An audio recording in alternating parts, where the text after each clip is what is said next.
Jesus. Maravilha. Bendito é o nome do Senhor para sempre. Hoje, um dos maiores cultos e um dos melhores cultos na casa de Deus é o culto de ceia. Glória a Deus. A qual você vai estar fazendo parte do corpo e do sangue do Senhor.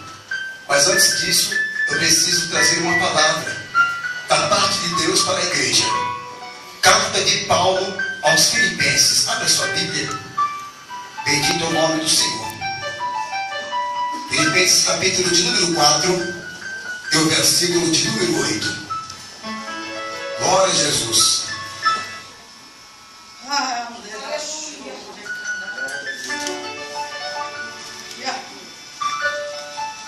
Maravilhoso é o Senhor para sempre. Glória a Deus.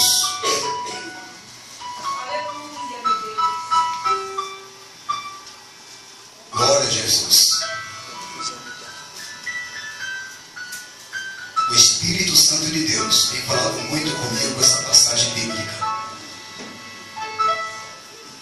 Bendito é o nome do Senhor.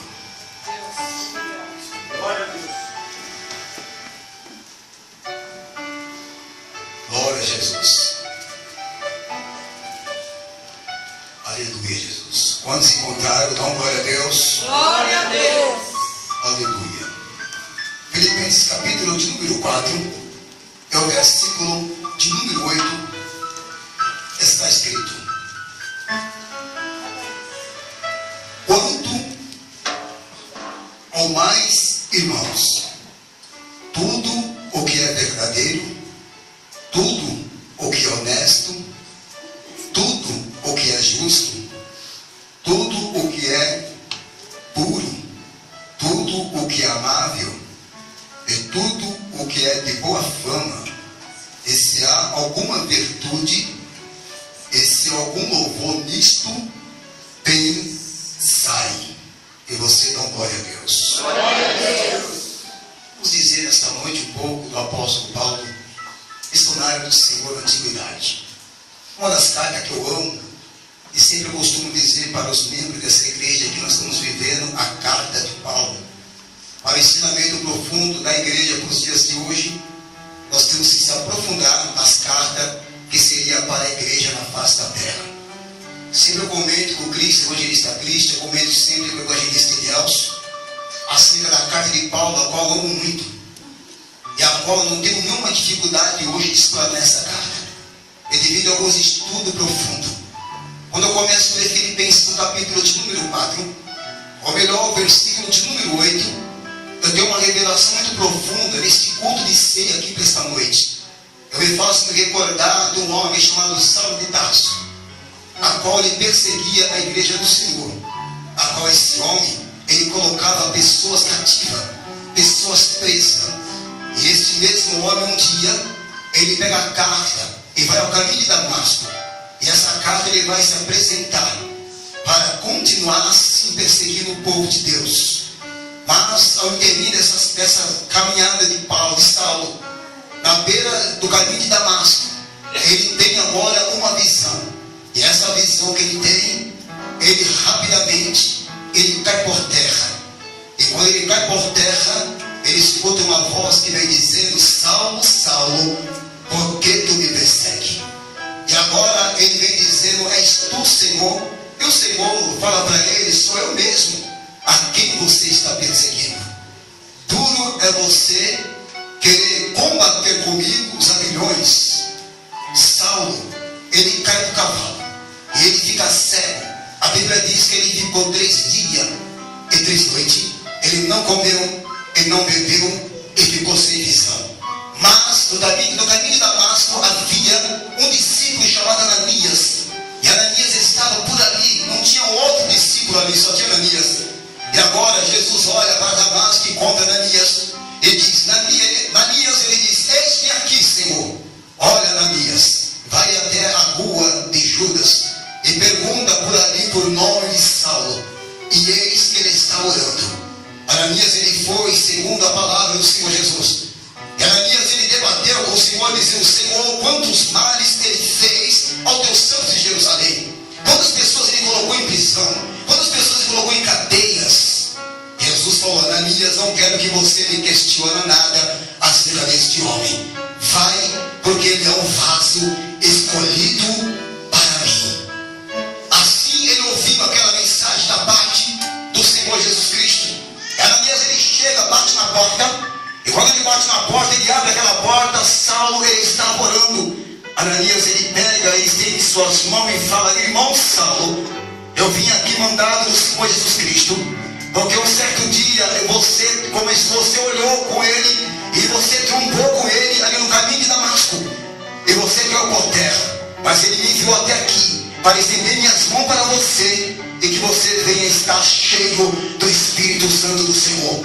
Naquele momento, a escama de Saulo, ele cai por terra. A visão, ele começa a ter a visão novamente, e a Bíblia diz que ele foi batizado com o Espírito Santo naquele exato momento. A obra missionária começa. A igreja primitiva agora tem um grande missionário. Agora os apóstolos da época da antiguidade, eles ficaram surpresos, e alguns começaram a ficar com medo, dizendo: será que ele se converteu mesmo? Será que ele está no nosso meio? Porque esse homem veio com uma cita terrível. Será que esse homem está mesmo no nosso meio? E a Bíblia diz que agora ele se torna um dos maiores missionários da face da terra. Por que eu falo um dos maiores missionários? Porque o maior missionário no Novo Testamento chama-se Jesus de Nazaré. Ele foi o maior missionário. Foi ele que pegou em aldeias, foi ele que pregou em becos valados, foi ele que ganhou alma, foi ele que levantou o coxo, foi ele que abriu visão quem não tinha visão, foi ele que estampou o fluxo da mulher de sangue, foi ele que trouxe a ressurreição de Lázaro que estava lá em Betânia. Então agora, depois de Jesus Cristo, vem Saulo de Tarso,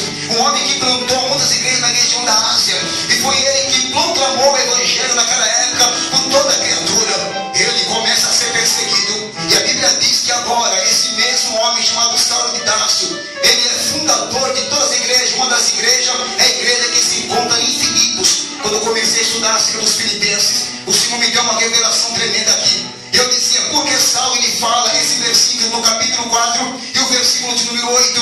Aí Deus dizia para mim: porque a situação daquela igreja era uma situação pessoal. Então Saulo, quando ele chega na igreja de Filipos, ele começa agora a trazer um ensinamento profundo para os nossos irmãos que habitavam ali. Porque o missionário tinha uma preocupação grande. É a preocupação que eu tenho aqui todas as quarta-feiras, que está ensinando a igreja o caminho que você deve andar. Bem, na verdade, aqueles que obedecem à fé e aqueles que obedecem à palavra, com certeza vão herdar a vida eterna. Quantos credam com Deus nessa noite? Parece que eu estou vendo Saulo agora virando Paulo. E Paulo, ele significa menor entre os apóstolos.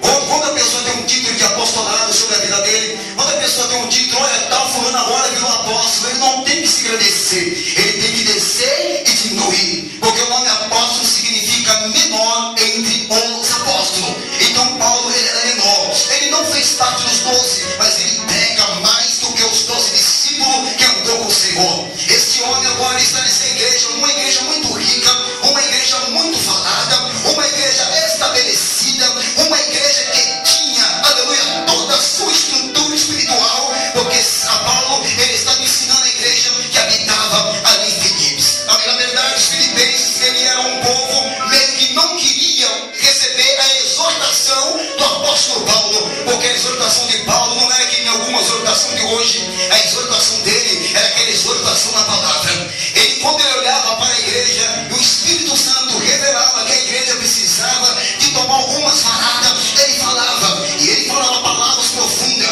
Por isso o missionário, ele foi tão perseguido no Novo Testamento. Por isso ele foi tão perseguido que quando ele vai para Roma, o Espírito Santo fala: Paulo, cuidado para onde você vai pisar, não vai para Roma, porque se você chegar lá em Roma, o que vai encontrar você é só corda sobre as tuas mãos, corda sobre os teus pés. Eles vão tirar a cinta sua e vai amarrar suas mãos para trás. E o povo, eu estou vendo o povo dizendo não. Aí ele vem dizendo assim: eu preciso pregar o evangelho, eu preciso proclamar o evangelho ali em Roma. A Bíblia diz, amados irmãos, que a epístola, aleluia, ela foi escrita lá no ano de 56 até 63, aleluia, antes de Cristo. Esse todo ano que o missionário, ele começa a implantar a igreja, ele começa a ensinar na igreja, ele começa a trazer mensagem profunda. Quer ver uma coisa? Quando você vê o escritor que mesmo escreveu para a igreja que estava lá em Filipos, parece que não é o mesmo, porque ele fala ali em Efésios, no capítulo de número 5 e o versículo de número 18: e não vos embriagueis do vinho em que a contenda,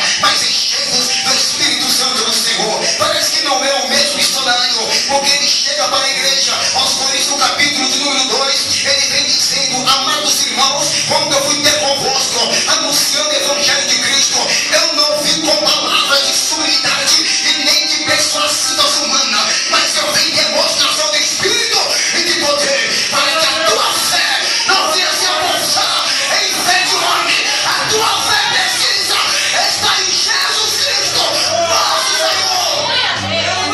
Olha, Jesus, parece que eu estou vendo esse mesmo homem com tanta palavra sobre a tua mente e sobre o teu cérebro. Irmão, eu amo muito bem a carta de Paulo. Eu me lembro que 15, 16, já bem 17 anos, irmão Francisco, atrás, eu não conhecia a Bíblia. E eu ia para o monte e começava a bater a Bíblia na minha cabeça no Senhor. Eu tenho como analfabeto. Parece que eu leio, eu não entendo nada da tua palavra. O Espírito Santo dizia: então eu vou ser a tua faculdade. Eu vou colocar cada versículo na tua mente e você nunca mais vai esquecer. Eu dizia que aquilo era coisa da minha cabeça, mas não era. Era o Espírito Santo que falava dentro do meu coração. E Deus dizia: já que você quer ser pregador, então você vai pregar. E não vai pregar qualquer coisa por aí não. Você vai trazer texto e contexto bíblico. E depois disso, você vai ser batizado com o Espírito Santo. Você não vai ter a sua palavra. Você vai ter visão. Você vai ter revelação. Vai ter língua estranha. Interpretação de língua. Ei, vamos fazer tudo isso. A edificação da igreja.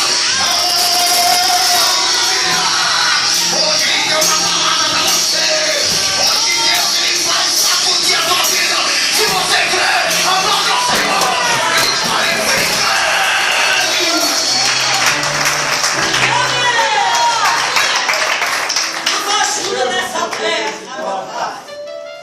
Parece que eu estou vendo agora o missionário. Renova a nossa. Depois que passou o ano de 56 e 63 depois de Cristo. Parece que eu estou vendo o missionário agora. Ele olhar para aquela amada e poderosa igreja. E ele fala uma palavra tremenda, somente esse versículo, mas é poderoso. Quanto mais, irmãos, tudo o que é verdadeiro. Olha aqui para mim todos. Sabe que Paulo olha para a igreja e fala: quanto mais, irmãos, tudo o que é verdadeiro. Aleluia. Se ele fala tudo o que é verdadeiro, é porque eles estavam vivendo na mentira naquele lugar. Eu, missionário, não tinha revelação profunda. Parece que eu estou vendo os filipenses olhar para ele dizer: por que o missionário está dizendo tudo o que é verdadeiro? É porque havia mentira também naquele meio. E você sabe que mente é filho do? Quem mente é filho do?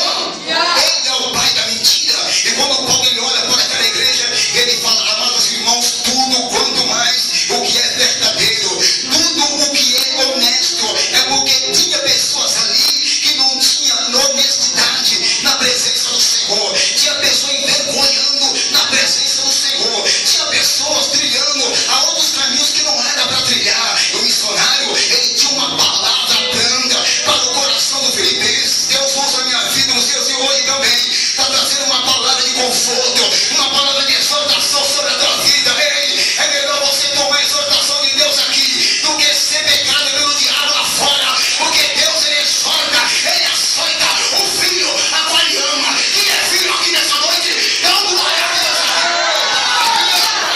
Aleluia. Ele vem dizendo tudo que é honesto. É porque não tinha ninguém que era honesto naquele lugar. E quando Paulo escreve essa carta aos Filipenses, ele quer colocar muitas coisas que estão fora do lugar.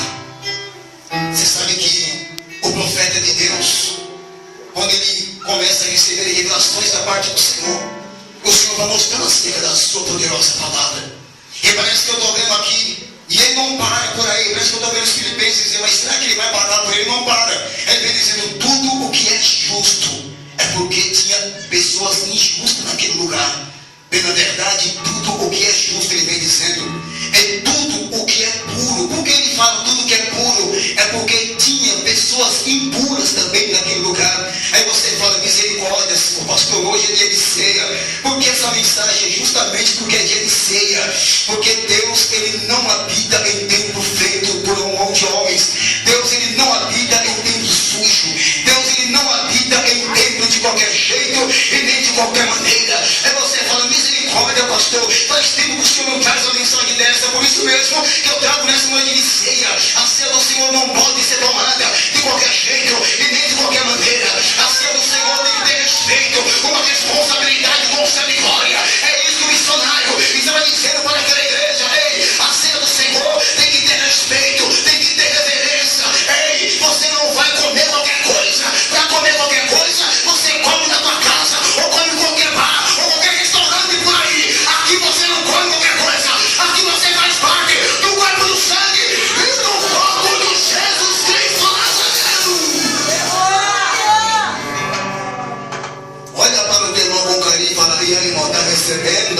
de Deus. Oh, maravilhoso é o Senhor para sempre. Tudo o que é puro. Glória a Deus. Quer dizer que nós não possamos nos misturar com esse mundo terrível. Aleluia. Quer dizer que nós temos que ficar longe dessas coisas alheias. E quer dizer isso, eu vou dizer um pouco mais além da palavra de Deus. Deus ele quer atitude de santidade para com a minha vida e a tua vida. E outra, a santidade não é só aqui dentro da igreja, é aqui, é lá fora, dentro da tua casa, onde você coloca os teus pés. Santidade é em todo lugar, aonde você pisa.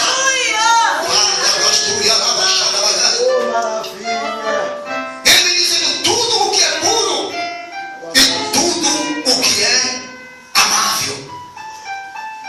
Olha para o teu irmão como ele fala, irmão, tem amor aí nessa noite? Hoje é ceia, tem que ter amor nessa noite. Porque hoje é ceia do Senhor, maravilha. Por isso que precisa de amor nessa noite. Aí você fala, por que, apóstolo? Eu vou dizer algo para os irmãos. Porque Paulo escreveu a primeira carta aos Coríntios, uma das igrejas que ele tinha mais zelo, porque era uma igreja problemática. Era uma igreja que hoje estava na unção, mas amanhã estava no vinho da contenda. Era uma igreja que hoje está fazendo parte da mesa, mas amanhã tinha outra mesa para fazer parte. Por isso que Paulo tinha um zelo para a igreja aos Coríntios. Parece que eu estou vendo no 1 Coríntios capítulo de número 13. Paulo ele começa na igreja dizendo, ainda que eu falasse a língua dos homens e dos anjos e não tivesse amor, seria como metal que soa ou como um sino que tire. Por isso que eu falei para você, irmão, tem amor aí? Porque o negócio, amados irmãos, é amor. O que vai permanecer vai ser o amor sobre a minha vida e sobre a tua vida. Paulo vem dizendo, não quero proibir ninguém que fale língua estranha, mas que você faz tudo com ordem e faz também com decência, porque Deus é ordem, porque Deus é decência.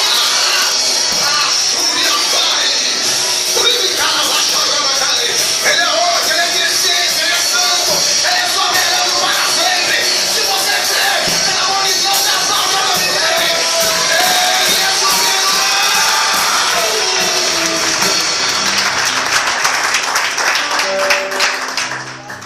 Meu Deus é forte, meu Pai. Voltamos mais um pouco. Quem quer comer mais um pouco da palavra? Dá glória a Deus aí. Tudo que é amável é tudo o que é de boa fama. Sabe o que Paulo fala agora? Tudo que é de boa fama é porque tinha má fama naquela igreja. É porque nas igrejas de hoje também está tendo má fama.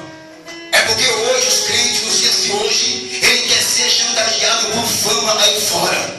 E fama da parte de homem. E eu falo isso porque eu não estou envolvido nisso. Então se eu não estou, eu posso falar e posso pregar acerca disso. Se eu estivesse envolvido na fama por aí, eu nem ousava, meu irmão Marcinho, de falar essas palavras. Eu ia pregar outra coisa, eu ia pregar uma prosperidade, eu ia pregar uma libertação, mas menos esta palavra. Se eu prego, é porque eu não faço parte dessa fama. Sabe por quê? Porque eu fiquei mais ou menos 14 anos tocando samba na madrugada, atrás de fama, atrás de aplausos de homem, atrás das pessoas me exaltassem e que o mundo todo se curvasse na minha presença. Eu achei isso durante 14 anos, mas Deus, irmão Cristian, ele abriu minha visão para isso. Porque se eu quisesse fama, eu ficaria no samba, eu ficaria no mundo. Aqui dentro não é fama, aqui nós temos que servir a Deus na alegria. Toda honra, toda glória, seja dada para ele. Eita glória!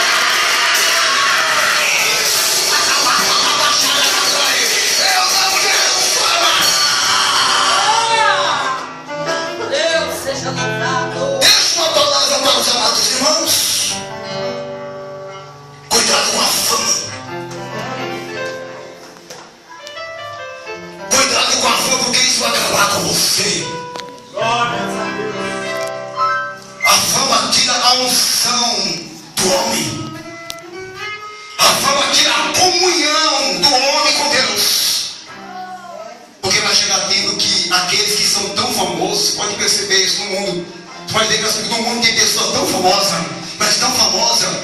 Aí chega um tempo assim que fica um ano de fama. Aí depois de um ano, se aquela pessoa não gravar um CD ou DVD, alguma coisa assim, ela cai, ela sai de cena, irmão. É esquecido por todo mundo. A fama dela cai por terra. Agora os crentes não precisam disso, porque nós sabemos que todo louvor, toda majestade, todo domínio seja dada somente ao Rei dos Reis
a máscara desse tal, dessa Caio Portela na mesma hora. Oh Deus, eu conheço e revela o oculto, profundo, escondido. Aquilo que está encoberto, Deus, Ele traz à tona, porque Deus não deixa esclarecer a sua própria e poderosa palavra.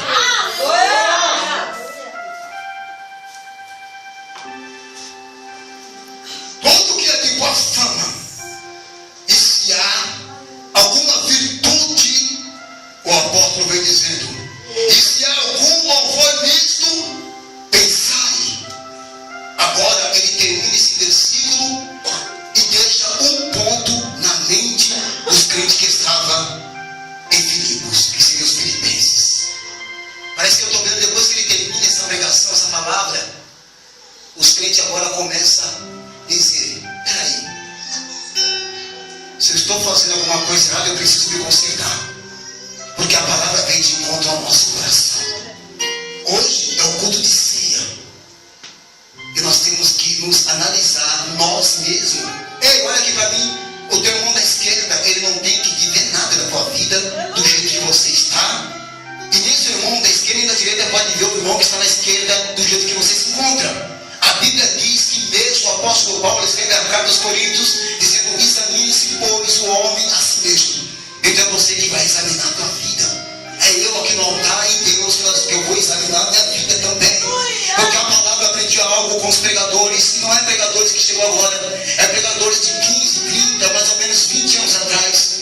Eu aprendi algo com um pastor que ele dormiu no Senhor com 53 anos, o pastor Paulo Borges. Eu aprendi algo que ele dizia assim, olha, você precisa pregar e pregar com confiança, e você tem que saber aquilo que você está pregando no altar. Eu falei, pastor, que mensagem é essa? Ele dizia, eu falo hoje para você, porque amanhã você vai ser um pregador da palavra de Deus. Eu disse, é verdade, pastor Paulo Borges, pregue e prega com autoridade. Por isso você vai estudar, vai comer a Bíblia, come o rolo. Deus, Ele quer usar nos últimos tempos, por isso que o ministério chama geração apostólica, é a nossa vigília. E o ministério apostólico, breve Cristo vem. Ei, Deus vai levantar uma geração de profeta nesse lugar. Deus vai levantar uma geração de pregador nesse lugar. Ei, pregador apostólico, que não tem medo de nada, que não tem medo de ceia, que não tem medo de deboche, que não tem medo de nada, mas pega a palavra com confiança. Será que você está disposto a fazer isso no reino de Deus? Eu sou o primeiro. Quem tem mais aí, levanta a mão em nome de Jesus. Abaixa a tua mão, crente. Glória a Deus. Aleluia. Ele termina esse sermão e os irmãos agora repartiram sua Oh, mente. maravilha! Para os irmãos perguntar um para o outro, tudo que é puro, tudo que é honesto, tudo que é verdadeiro, e tudo que é de boa fama, pensai nisto. Amados irmãos, tudo que é verdadeiro, fala a verdade. Jesus, Ele é a verdade. Ele diz, eu sou o caminho, eu sou a verdade, eu sou a vida. Aleluia. Então não tem por que você ficar com outras palavras. Que Deus dá vitória. O Senhor chama você para um compromisso grande na terra do semente. Glória a Deus. Eu quero dizer que aqui nós temos muitas vidas, glória a Deus por isso. Mas Deus não quer trazer ninguém de fora, Deus quer chamar você que está aqui dentro para mudar todo o quadro da tua história, da tua casa e da tua família. Porque tem vidas aqui no nosso meio, da tua família olha para você, não dá nada para você. Fala, você é um Zé na esquerda, você é um Zé na direita. Olha o jeito que você dá, o jeito que você anda. Você não sai na igreja, a igreja parece que é a segunda casa tua. Olha o jeito que você está na presença do Senhor. Eu quero dizer que a roda, irmão Francisco, a roda, ela gira e ela vai girando mesmo. E aqueles que um dia bateu em mim, bateu em você, vai ter a nossa exaltação na terra do vivente. Tem pessoas que olham para mim hoje e fazem essa forma, eu nem sabia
tempo, ele passa e passa muito rápido.